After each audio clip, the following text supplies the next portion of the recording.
Je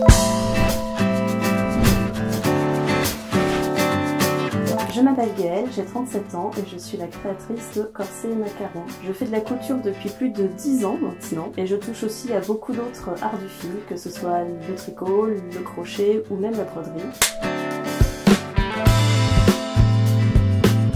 Moi, ce que j'aime, c'est les travaux manuels. J'aime toujours avoir quelque chose à la main, quelque chose à faire. Je suis incapable de rester devant la télé à regarder un film. Il faut absolument que je bricole. Ça me donne en fait une forme de liberté. La création d'objets, obtenir un produit fini, quelque chose qu'on a pensé, quelque chose de beau, de vivant. Je fais aussi beaucoup de musique et beaucoup de danse. Je fais un peu de violon et un peu de danse moderne. J'ai découvert la couture il y a 10 ans, donc maintenant, grâce à une de mes cousines qui travaillait sur un projet artistique. Elle est artiste peintre et elle faisait des batiks pour une exposition en lien avec la culture au Burkina Faso. Donc je l'avais aidé à coudre les morceaux de tissu qui lui servaient de support pour ses tableaux. Et vraiment j'ai accroché au travail de cette matière qui est quelque part un petit peu vivante au final et qu'on peut vraiment façonner de façon extraordinaire. Donc j'ai décidé de franchir le pas et je me suis inscrite à des cours de couture au centre culturel. Et là ça a été le drame. C'est devenu une passion dévorante et je ne passe pas un jour sans coudre. Donc Corset et Macarons, c'est une petite boîte que j'ai décidé de créer cette année. Alors pourquoi? Parce qu'en cours de couture on travaillait sur des patrons de corsets en mangeant des macarons. On est toutes gourmandes et après on essaye de camoufler les défauts. C'est venu parce que à force de créer mes propres accessoires et mes propres vêtements, j'avais beaucoup de sollicitations de personnes extérieures pour avoir leur propre création sur mesure, donc je me suis dit il faut tenter l'aventure. Donc actuellement je propose plusieurs modèles de sacs et accessoires qui sont déclinés en différentes matières, coloris en fonction de mon humeur, de mes envies du moment, pour montrer un petit peu les volumes et mes créations à mes clientes, en sachant que tout est absolument personnalisable sur mesure.